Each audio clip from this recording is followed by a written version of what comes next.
Hello friends, welcome back to your channel. This is Tamanna and the video is based on of course title आप देखकर समझ ही गए होंगे कि आपको इंग्लिश कैसे प्रिपेयर करना है। अगर SBI की पर्टिकुलरली मैं बात करती हूँ और IBPS अगर still we have 40 days so how to prepare well okay. So देखो मैं एक हिंदी बैकग्राउंड से हूँ, ये दो चीज़ें बता देती हूँ। फर्स्ट मेरा जो बैकग्राउंड रहा है वो हिंदी बैकग्राउंड रहा है, एक गांव के स्कूल छोटे से विलेज के स्कूल में पढ़ी हुई हूँ मैं।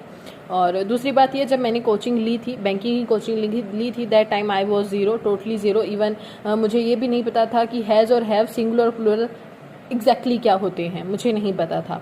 सो मैं उस लेवल से अभी जैसे आपको स्कोर कार्ड है स्क्रीन पर शो हो रहा होगा, अगर मैं SBI क्लर्क की बात करती हूँ और दूसरा अगर आपको IBPS का दिख रहा है, then around 20 marks in each I started to get. Then how, कैसे, ठीक है, तो उसी पर हम बात करेंगे।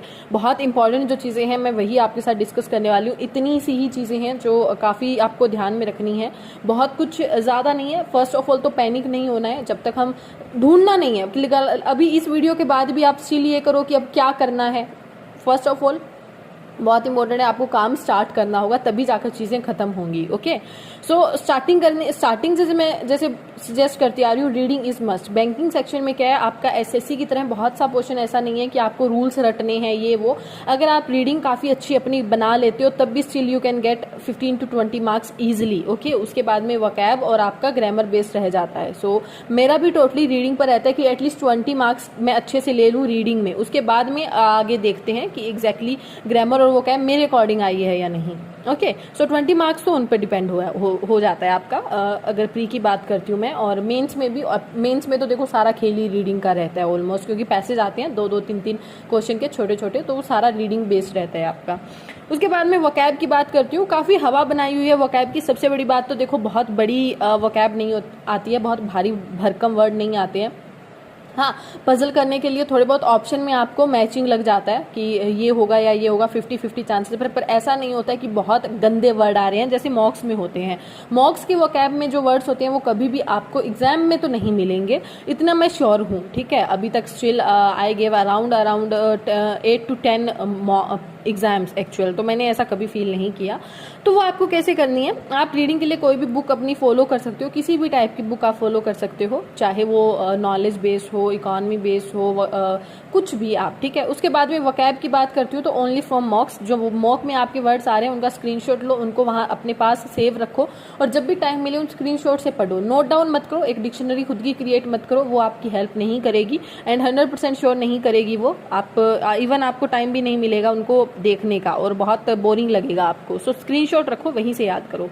ग्रामर की बात करूं तो टेंसेस की क्लास लगा लो। टेंसेस की क्लास बहुत ज़्यादा ज़रूरी है क्योंकि ये आपका बेसिक है और मुझे लगता है इसकी क्लास के बिना नहीं होगा। तो आप अगर बात करूं मस्ती, इंग्लिश मस्ती के नेम से है, अगर एक जैसे मुझे एग्जैक्टली ध्यान नहीं आ रहा है, काफ़ी टाइम पहले लगाई थी मैंने, तो टेंसेस की क्लास लगाना बहुत ज़रूरी है। जैसे मेरा बहुत present, past, perfect, what are exactly it, तो मुझे कुछ भी नहीं पता था, तो ये करो आप। ठीक है, और बाकी जितनी भी आप ग्रामर में बहुत मत घुसो, एक रूल के पीछे 10-10, 20-20 परसेप्शंस है, नहीं समझ में आएंगी आपको।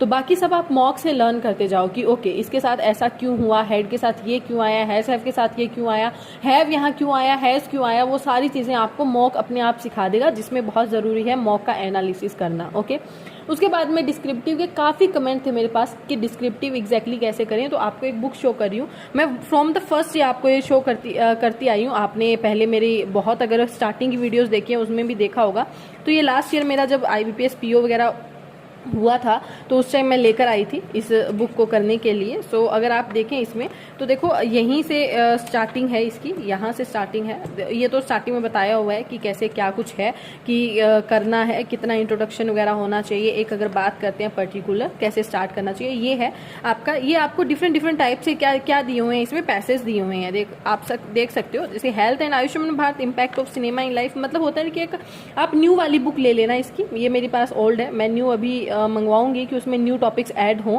तो मुझे एग्जैक्टली करंट का पता लगता रहे। ठीक है, अब आगे मैं बात करूं ये वाले क्यों, देखो इनका पढ़ना आपको पता है डेली बेसिस पर क्यों जरूरी है। फर्स्ट तो आपकी रीडिंग अच्छी हो जाएगी और इसमें ये ऐसे और लेटर दोनों हैं आपके। फर्स्ट आपका ये ऐसे दिख रहा होगा आपको, ओके। और उसके बाद में आपको यहाँ पर जैसे आगे के एग्जाम्स के बारे में भी ये सारे कौन कौन से टॉपिक्स आए थे सब कुछ आपको मिल जाएंगे यहाँ पर। प्रीवियस ईयर ऐसे कौन कौन से पूछे गए थे ये सारे भी हैं। सो ये निमिषा मैम की है। वैसे एग्जैक्टली मैं उनकी क्लासेस नहीं लेती, लेकिन बुक बहुत अच्छी लगती है मुझे, और बुक नॉर्मली ऑनलाइन से मुझे ज़्यादा अच्छी लगती है। तो ये है प्रेसी राइटिंग वगैरह हो गई है, प्रीवियस ईयर कैसा क्या रहा था, इंपॉर्टेंट टॉपिक्स कौन कौन से हो सकते हैं, वो नई बुक में आपको सब कुछ मिल जाएगा। तो प्लीज़ इस बुक को तो ले ही लीजिएगा।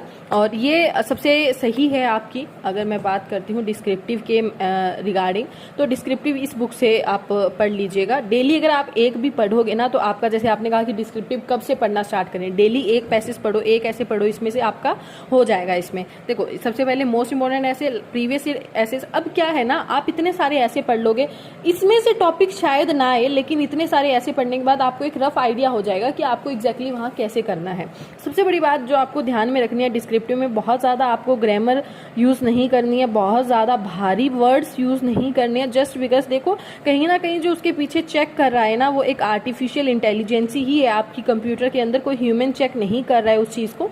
तो थोड़ा लाइट रखो उन चीज़ों को, तो इसलिए आप मार्क्स आपके आ जाएंगे। हालांकि लास्ट ईयर मेरी करंट अफेयर्स में कट ऑफ क्लियर नहीं थी, डिस्क्रिप्टिव चेक नहीं हो पाया है, बट होप सो इस बार हो, सब अच्छा हो।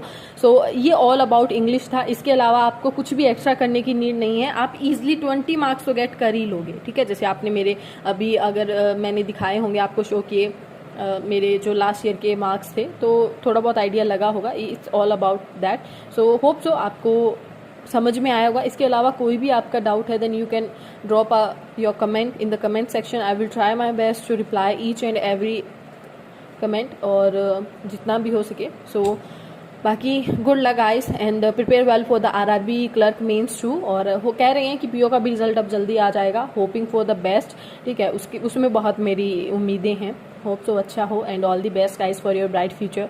Thank you. And first of all, and सबसे लास्ट में, not last but of course, thank you all. कल जो आपका मेरे लिए प्यार था, आपके अप्रिसिएशंस थे, आपका साथ था, कल मुझे फील ही नहीं हुआ कि मैं एक फेलियर फेस कर रही हूँ। लगा कि एक अचीवमेंट है खुद में ही, ओके। सो बहुत से, भले ही मेरा नहीं हुआ, लेकिन मुझे बहुत से ऐसे कमेंट्स, ऐसे मेल्स, ऐसे पर्सनल मैसेजेस आ रहे थे कि जस्ट बिकॉज ऑफ यू हमें एक डायरेक्शन मिली। Thank you for here. देखो सबसे बड़ी पहली बात तो ये सारी आपकी मेहनत है, आपका हार्डवर्क है जो आपको यहाँ तक लेकर आया है। और कभी कभार होता है कि हमें डायरेक्शन सही नहीं मिल पाती है। लाइक इन माय केस, मुझे कोई बैक सपोर्ट नहीं है, बताने वाला कभी कोई नहीं था, शायद इसीलिए 2 साल लग गए। अगर कोई होता तो शायद मैं फर्स्ट में, जैसे मेरे सारे क्लियर थे, प्री मेंस में अगर कोई अच्छे से बता पाता, समझा पाता, तो शायद मेंस भी हो जाता। पर इट्स टोटली ओके। कभी कभार मान लेना चाहिए इस चीज़ को, मेहनत ज़्यादा लिखी हुई है किस्मत में, मेहनत करेंगे। And thank you guys, tata, take care and all the best for your bright future.